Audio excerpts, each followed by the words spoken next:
We often think of love and marriage as the ultimate partnership, a safe harbor in the storms of life. We see the grand houses, the dazzling parties, the perfect smiles in society photos, and we call it a fairy tale. But what happens when the fairy tale is a facade? When the gilded cage, no matter how beautiful, begins to feel like a prison? Tonight, we explore a story that tears down that facade. It begins in a mansion filled with priceless art and whispered secrets, where a titan of industry is found slain in his own bed. His beautiful, grieving wife appears to be the tragic victim of a home invasion gone wrong. But as the police begin to pull at the threads of this perfect life, they uncover a venomous secret hidden beneath the mask of grief. A secret born of ambition, resentment, and a greed so profound it would stop at nothing to claim its prize. It's a story that asks a chilling question. What is the price of freedom? And is it a price that can be paid in blood?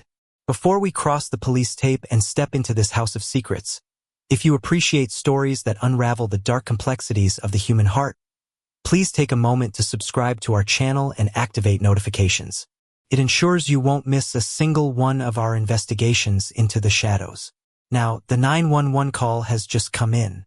A woman's voice, hysterical and terrified. Let's listen in. The first thing Detective Izzy Rossi noticed wasn't the body. It was the silence. It was a deep, oppressive silence that seemed to absorb sound. A quiet so profound it felt heavier than the marble floors and the 20-foot ceilings of the Vance estate. Mansions like this were never truly quiet. They hummed with the invisible machinery of wealth. Climate control, security systems, the distant footsteps of staff. But here, in the master suite, the silence was absolute, broken only by the soft, almost theatrical sobs of the woman huddled in a silk armchair in the corner. The body belonged to Julian Vance, a man whose name was synonymous with power in the city. A tech mogul who had clawed his way up from nothing to build a digital empire, Vance was a titan, a predator in a bespoke suit. Now, he was just a cooling piece of evidence in the center of a ridiculously large bed. The pristine white of his Egyptian cotton sheets violated by a single dark bloom of crimson on his chest. There was a surprising lack of blood, suggesting a swift, brutally efficient act. His wife, Eleanor Vance, was the source of the sobs. She was a vision of curated tragedy. Even with her face tear-streaked and her blonde hair in disarray, she was breathtakingly beautiful, wrapped in a cashmere robe that probably cost more than Izzy's monthly mortgage payment. She was 32, a full 25 years younger than her late husband, a fact that society pages never tired of mentioning. Her performance of the grieving widow was, Izzy had to admit, flawless. I was in the end suite, Eleanor whispered, her voice a fragile, trembling thing, recounting her story for the third time. Her audience was Izzy's partner, Detective Miles Corbin, who was kneeling beside her, his expression a practiced mask of gentle empathy. I heard a noise. Crash, downstairs. Julian told me to stay put, to lock the door. He was so brave. He always protected me. She dissolved into another round of sobs. He went to check. Then I heard shouting. A man's voice angry. And then a terrible sound. A thud. When it was quiet, I waited. I was so scared. I finally came out and I found him. Miles patted her hand gently. You're being very brave, Mrs. Vance. We know this is difficult. Izzy, standing by the door, felt a familiar, unwelcome coil of cynicism tighten in her gut. She had been a homicide detective for 18 years. She'd seen grief in all its ugly, raw, and authentic forms. This felt different. It was too perfect, like a scene from a movie. The dialogue was right, the tears were right, but the emotional music was missing. She let Miles handle the widow while she processed the scene. It was supposed to be a home invasion, a robbery gone wrong. That was the narrative Eleanor was selling. But the narrative had holes. The bedroom was immaculate save for the body. No drawers were pulled out, no jewelry boxes overturned. A priceless Monet hung on the wall, undisturbed. A collection of rare watches sat gleaming in a glass case on the dresser, untouched. The point of entry, according to the first officers on the scene, was a smashed French door in the ground floor library. Izzy had seen it on her way in. The glass was shattered, yes, but the pattern of the break was odd. It seemed to have been broken from the inside out, the majority of the glass lying on the exterior patio. And the Vances had a state-of-the-art security system, a digital fortress. Why hadn't it gone off? The alarm was disarmed, Eleanor had explained through her tears. Julian did it. He was expecting a late-night courier with some documents from Tokyo. He must have forgotten to rearm it. Convenient. Izzy walked over to the ensuite bathroom where Eleanor had supposedly hidden.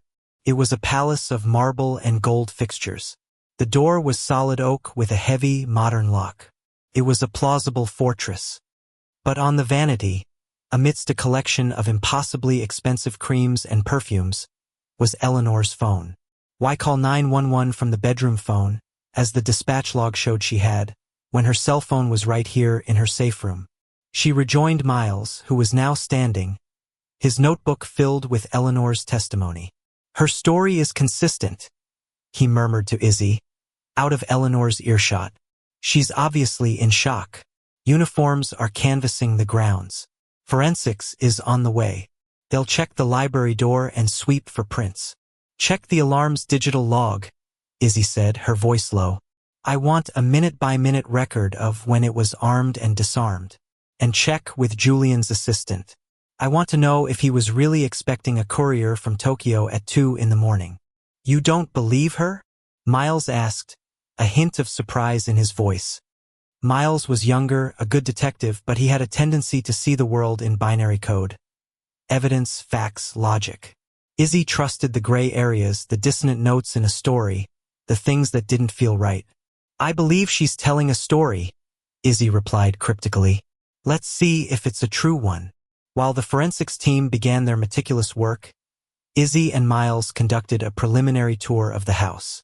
It was less a home and more a private museum.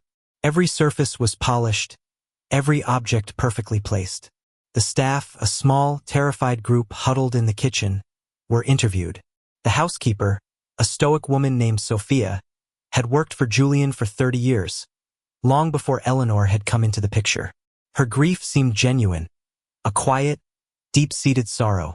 Mr. Vance was a good man, she said, twisting a handkerchief in her gnarled hands. Demanding, yes, a perfectionist, but fair. And Mrs. Vance? Izzy asked. Sophia's face became carefully neutral. She is the lady of the house.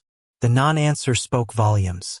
The security guard on duty, a young, nervous man named Peters, was practically vibrating with fear and guilt. His post was at the main gate, a quarter of a mile from the house. I didn't see anything, hear anything, he stammered. The system reported no breaches until Mrs. Vance triggered the panic alarm after she called 911. The log for the library door sensor shows it was offline. Offline. Izzy latched onto the word. Not triggered? Offline. Yes, ma'am. It was manually bypassed from the main control panel inside the house at 10:17 p.m. last night. I flagged it in my log. I assumed Mr. Vance had done it for some reason. 10:17 p.m. long before the alleged courier was due. Long before the murder. Someone inside the house had deliberately created a blind spot in the security, a welcome mat for an intruder. The first cracks in Eleanor's perfect story were appearing. By morning, they had become fissures.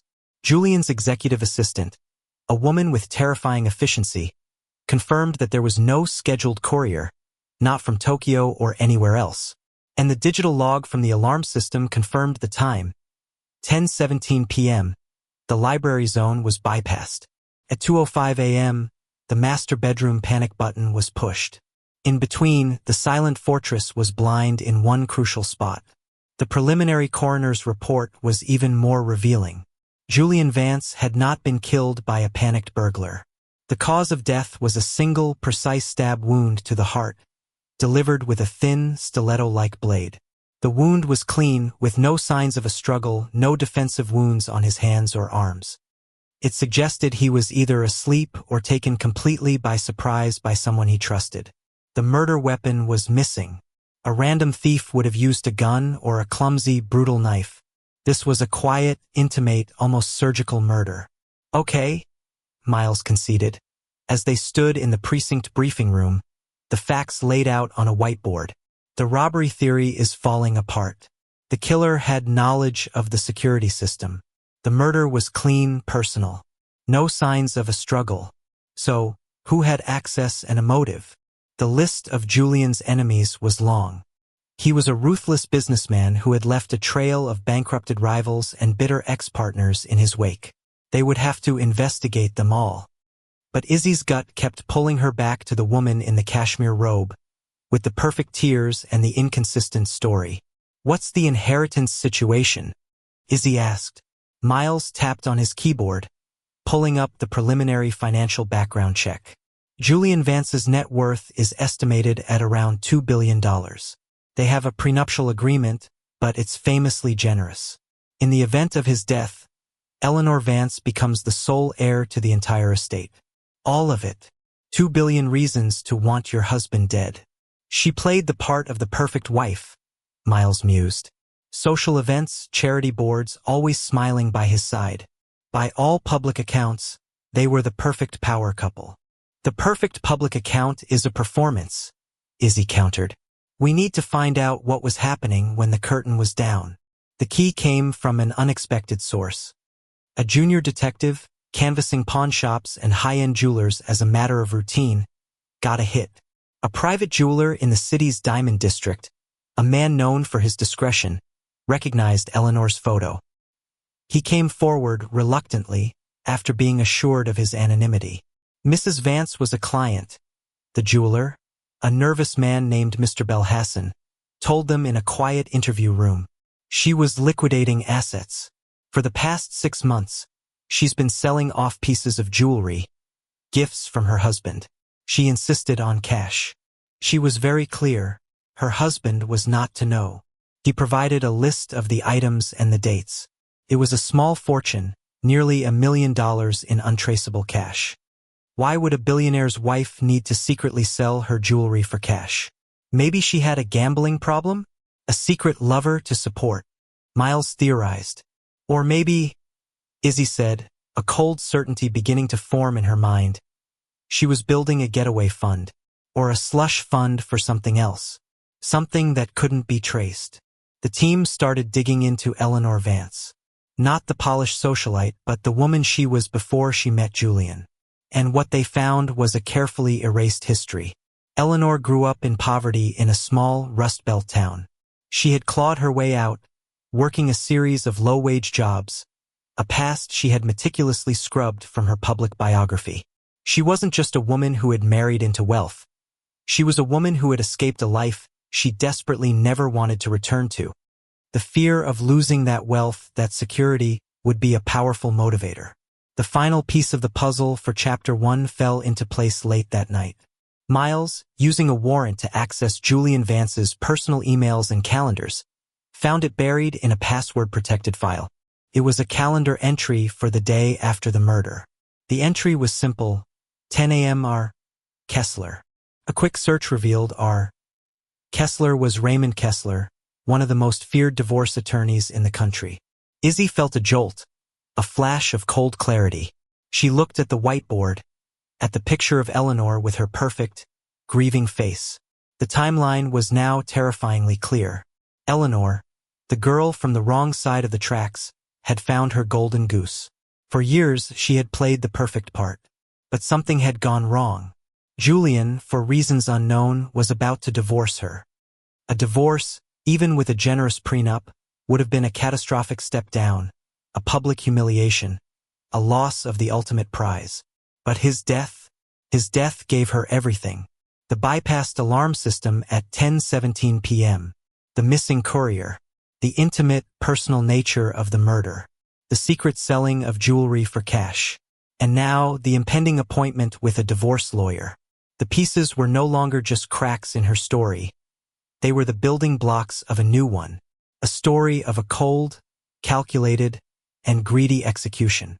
She knew, Izzy said softly, her voice filled with a mixture of awe and disgust.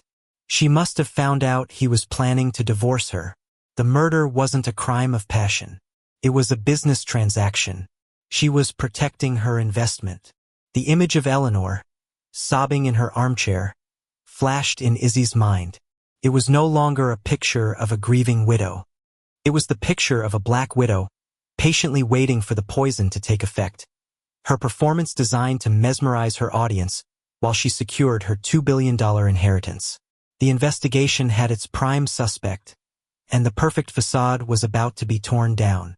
The discovery of the impending divorce appointment with Raymond Kessler shifted the investigation into a new, aggressive phase.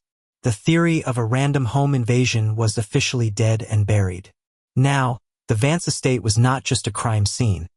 It was the epicenter of a meticulously planned execution, and Eleanor Vance was their prime and only suspect. But having a theory and proving it were two vastly different things. Eleanor was smart, careful, and shielded by a team of high-priced lawyers who had materialized the moment the investigation began to focus on her. Their first move was to confront Raymond Kessler, the divorce attorney. He was exactly what Izzy expected. A shark in a $1,000 suit, with an office that overlooked the entire city. He was cagey, citing attorney-client privilege, but Izzy and Miles, armed with a warrant, were persistent. "Mr. Vance contacted me 3 weeks ago," Kessler finally admitted, sipping his espresso. He was convinced his wife was being unfaithful. More than that, he believed she was embezzling from their household accounts. He hired a private investigator to follow her. The appointment was for him to review the PI's findings and to formally begin divorce proceedings. Private investigator. This was a bombshell. Who was the PI? Izzy demanded. Kessler smirked. "I have no idea." Julian was a man who compartmentalized. He kept that information to himself. Said he would bring the full report to the meeting. A report that was now conveniently missing, likely taken from the house on the night of the murder. The new narrative was solidifying. Eleanor wasn't just facing a divorce. She was facing a divorce for cause infidelity and theft. That would almost certainly have voided the generous clauses in her prenup. She wouldn't have just lost her husband. She would have lost the fortune, her status, everything she had clawed her way up from poverty to attain. The motive was no longer just greed. It was desperation.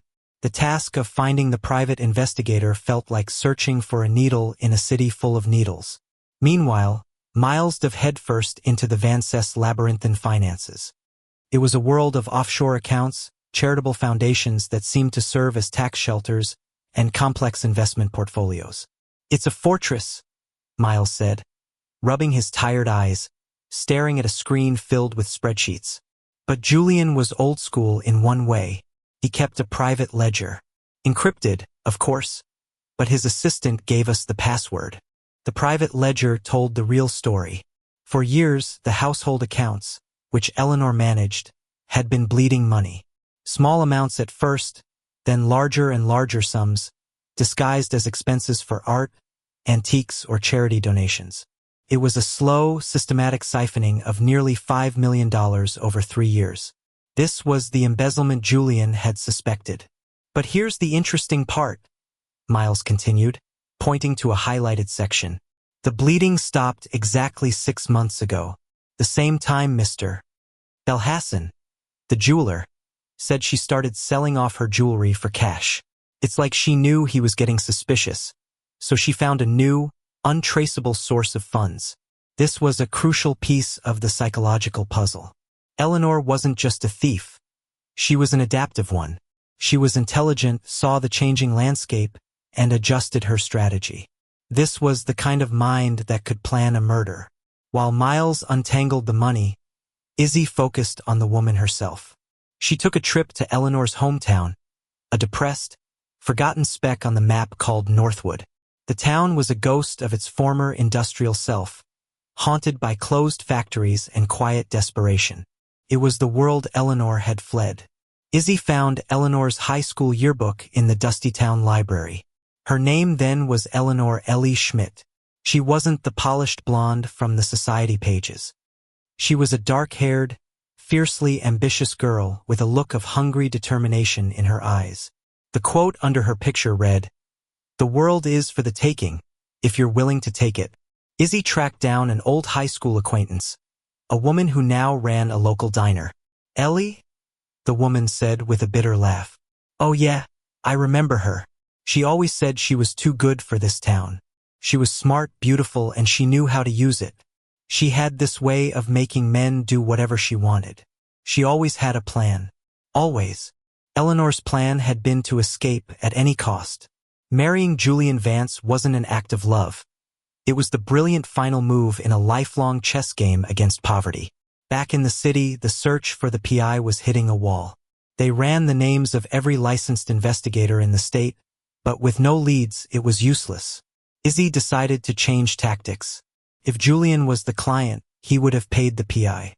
She had Miles comb through Julian's private ledger again, this time looking for any unusual, recurring payments to an unknown entity. After a full day of meticulous searching, Miles found it.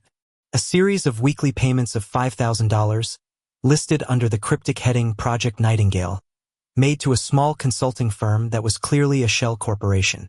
A little more digging into the Shell Corp's registration led them to a name: Frank Holloway. Frank Holloway was a former detective, forced into early retirement for his unorthodox, often borderline illegal methods. He now worked as a private investigator, specializing in the kind of discreet, high-stakes marital surveillance that the city's elite demanded. They found Holloway in his cramped, smoke-filled office above a bail bondsman. He was a man who looked like he slept in his clothes, but his eyes were sharp and intelligent. At first, he was defiant. "Client confidentiality is a sacred trust," he rasped, lighting a cigarette. "Your client is dead, Frank," Izzy said, her voice like ice. "And we have a warrant for your records related to Project Nightingale. Obstruction of a homicide investigation carries a hefty prison sentence. You're a smart guy. You know when the game is up." Holloway stared at her for a long moment, then sighed a cloud of smoke. "Fine," he grumbled. He unlocked a filing cabinet and pulled out a thick file, dropping it on the desk. He was right. The wife was playing him for a fool. The file was a goldmine. For 3 months, Holloway had tailed Eleanor Vance. The report was filled with glossy, long-lens photographs and detailed logs of her movements. She wasn't having an affair with another man. Her affair was with her past and with her plan. The photos showed Eleanor, disguised in a wig and simple clothes, meeting with a man in seedy, out-of-the-way places: dive bars, cheap motels, industrial parks. The man was identified as Leo Ricci, a small-time crook with a long rap sheet for forgery, identity theft, and smuggling. He was an expert in making people disappear. Holloway's surveillance logs detailed their conversations, picked up via a directional microphone. They spoke in code, but the meaning was clear. Eleanor was paying Ricci to create a new identity for Hera passport, driver's license, and bank accounts under a new name. She was building an escape route. The cash from the jewelry sales was her seed money. She was planning to leave him, Miles said, stunned, as they reviewed the file back at the precinct. She was going to take the $5 million she'd embezzled and just vanish. But something changed, Izzy said, her mind racing. Why run with $5 million when you can have $2 billion? She found out he was onto her. She saw the PI's car, or maybe Julian confronted her. The divorce papers were coming. Running was no longer an option. Her escape plan had to become a contingency plan. And the contingency was murder. The final pieces of the whodunit began to fall into place. The file contained a photo of Eleanor meeting Leo Ricci a week before the murder. In the photo, he was handing her a small, slender package. A package that could have contained a stiletto. Ricci was not just her forger. He was likely her weapons supplier.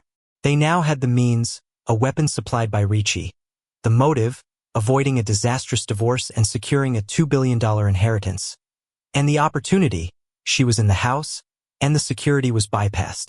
The only thing missing was the final, irrefutable link. The proof. Eleanor, feeling the police net tightening, was not idle. She went on the offensive, giving a tearful, exclusive interview to a major news network. She painted herself as the tragic, heartbroken victim, and subtly hinted that the police were incompetent, chasing phantom leads while her husband's real killer, a ruthless business rival, was still out there. She mentioned a name, Marcus Thorne, a tech entrepreneur Julian had recently driven into bankruptcy. It was a masterful performance, designed to sway public opinion and cast suspicion elsewhere. The move forced Izzy and Miles to waste precious time investigating Thorne, who had a rock-solid alibi.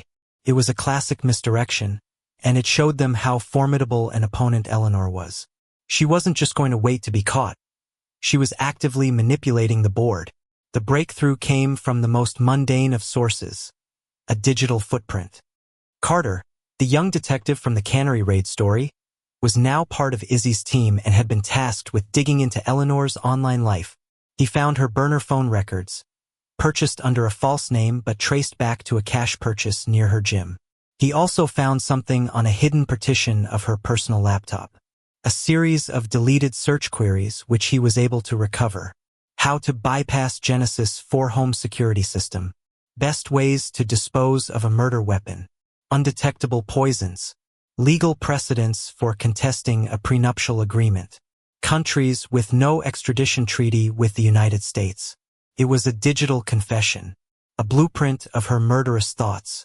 Armed with the PI's report, the financial records, the connection to Leo Ricci, and now the damning search history, they finally had enough. It was time to stop unraveling the threads. It was time to pull them tight. "Let's bring her in," Izzy said, a grim satisfaction in her voice. The show is over. They knew Eleanor wouldn't confess easily. The final confrontation wouldn't be about presenting a single piece of smoking gun evidence.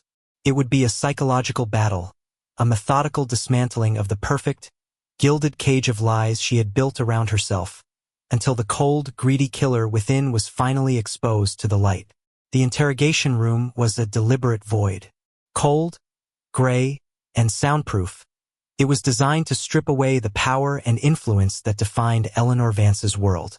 There were no marble floors here, no priceless art on the walls. There was only a steel table, 3 chairs, and the unforgiving eye of a one-way mirror. When Eleanor was let in, flanked by her lead attorney, a formidable man named Sterling, she looked, for the first time, out of her element.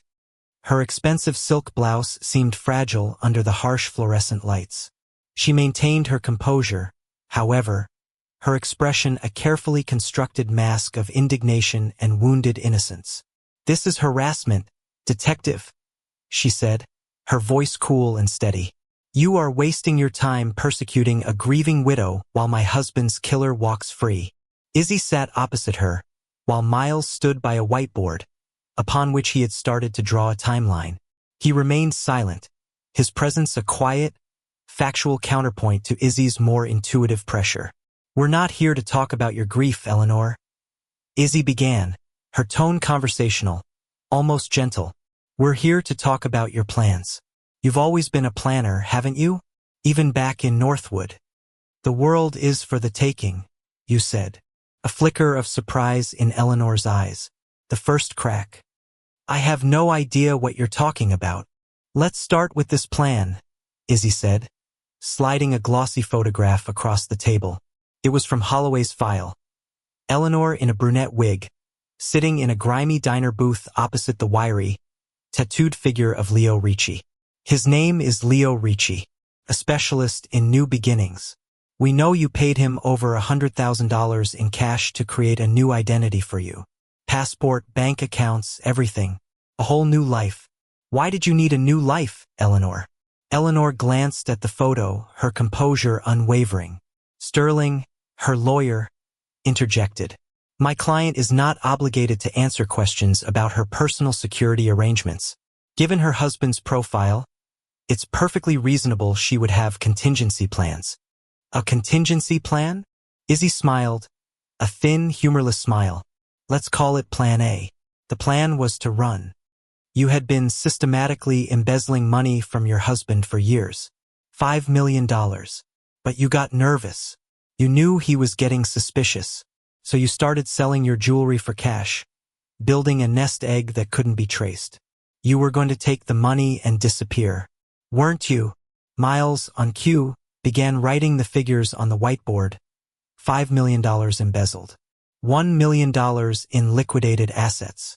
Payments to Leo Ricci. Each stroke of the marker was a quiet accusation.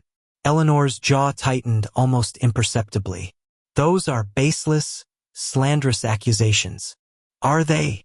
Izzy continued, her voice still soft. What changed your mind, Eleanor? What made you switch from Plan A, running away with a few million, to Plan B, the $2 billion plan? Izzy paused, letting the silence hang in the air.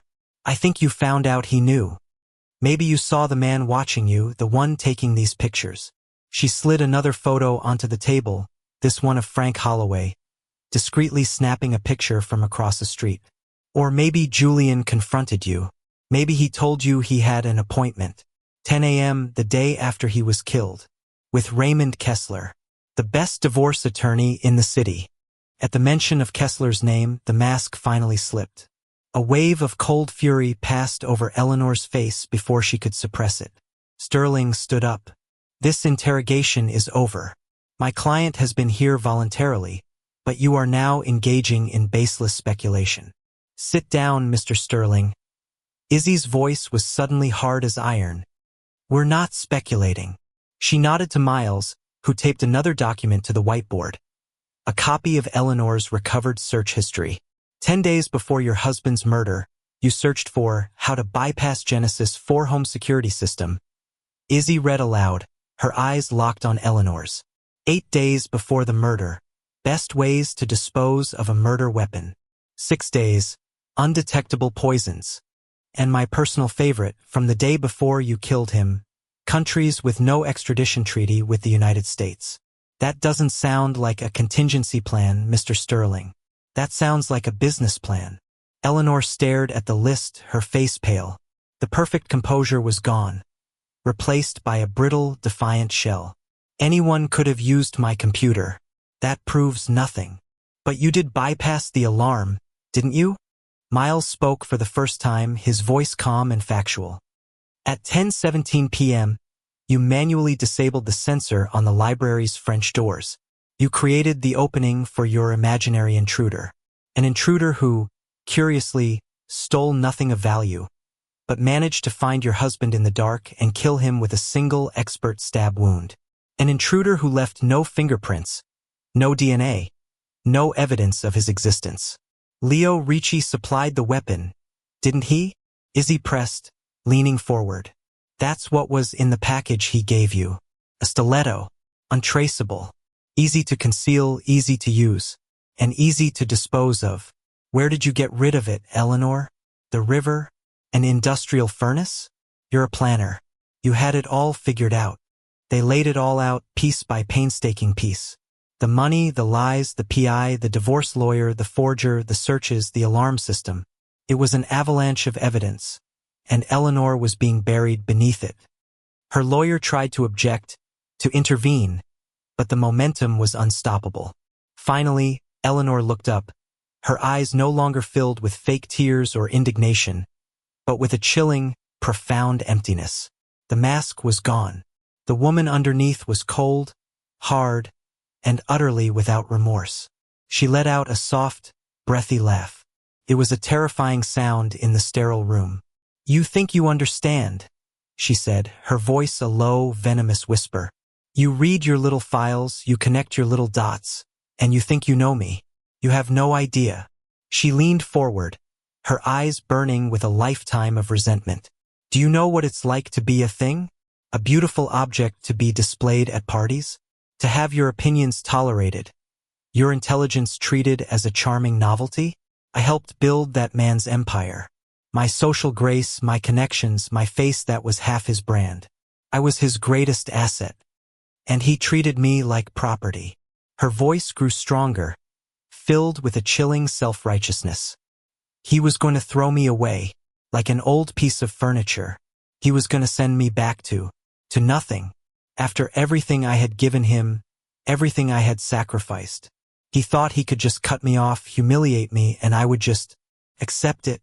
She shook her head slowly, a strange, triumphant smile on her lips. I earned that fortune. Every smile, every tedious charity dinner, every moment I had to pretend to be in awe of his genius.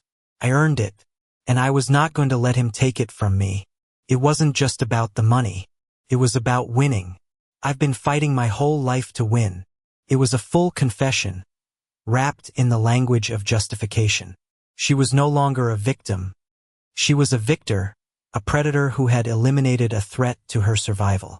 I did it, she said, the words sharp and clear, aimed directly at Izzy. I disabled the alarm. I let him fall asleep. He trusted me, of course. That was his fatal mistake. He never saw me as an equal, so he never saw me as a threat. She described it with a horrifying lack of emotion. How she had retrieved the stiletto from its hiding place. How she had stood over him for a full minute in the dark, watching him breathe. How she had struck once, quickly and cleanly.